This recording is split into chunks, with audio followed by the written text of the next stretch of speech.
રાજ્ય સરકાર પશુપાલનનું ખાનગીકરણ કરવાના મૂડમાં છે, ત્યારે ખાસ કરીને ગાયો પ્લાસ્ટિકના દાણા કે પ્લાસ્ટિકનો કચરો ખાઈ મોતને ભેટી રહી છે। આવો વેધક સવાલ ગીર સોમનાથ જિલ્લાના કોંગ્રેસના ધારાસભ્ય વિમલ ચુડાસમાએ કર્યો હતો અને તેમણે કહ્યું હતું કે પશુપાલનનું ખાનગીકરણ કરવું એ ખૂબ ગંભીર ઘટના છે।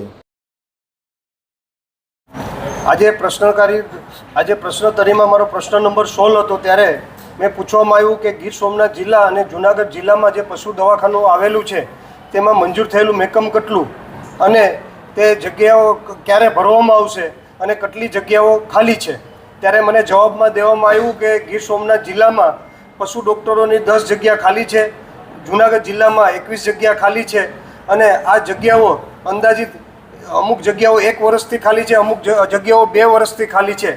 ત્યારે ખાસ કરીને આ 2 વર્ષથી પશુ ડૉક્ટરોની જગ્યા ભરવામાં નથી આવી અને એના કારણે આજે પશુઓને સારવાર નથી મળતી। ત્યારે હું ખાસ કરીને સરકારને પૂછવા માગું છું કે આજે રસ્તા ઉપર મારી ગાય માતાઓ રખડી રહી છે અને જ્યારે એ પ્લાસ્ટિક ખાઈને જીવી રહી છે અને જ્યારે પ્લાસ્ટિક ખાઈને એમને બીમાર પડે તો આજે આ ગુજરાત રાજ્યમાં પશુ દવાખાનામાં ડૉક્ટરો સારવાર માટે નથી, 1-2 વર્ષથી સારવાર માટે નથી। ત્યારે મેં પૂછવામાં આવ્યું કે આની ભરતી ક્યારે કરવામાં આવશે, ત્યારે સતત હું આ બીજી ટર્મથી ધારાસભ્ય છે, સતત એક જ પ્રશ્ન લખવામાં કે તાત્કાલિક ધોરણે ભરતી કરવામાં આવશે। આ તાત્કાલિક શબ્દ 1 વર્ષ, 2 વર્ષ, 3 મહિના, 2 મહિના જો સરકાર ધારે તો 3 મહિનામાં પણ ભરતી કરી શકે અને આ પશુ દવાખાનામાં ડૉક્ટરોની નિમણૂક કરી શકે અને તેમને ગાયોને અને પશુઓને સારવાર મળી શકે। પણ સરકાર, અમને એવું લાગી રહ્યું છે કે સરકાર છે એ કોન્ટ્રાક્ટ પદ્ધતિ ઉપર જવા માગતી હોય છે અને આ કોન્ટ્રાક્ટ પદ્ધતિ છે તે એમના મળતિયા કે એમના પાર્ટીના લોકોને દેવા માગતી હોય, જેથી જે કોન્ટ્રાક્ટ પદ્ધતિ વધારો કરે અને કાયમીની ભરતી કાયમી માટે નાબૂદ કરવા માગતી હોય।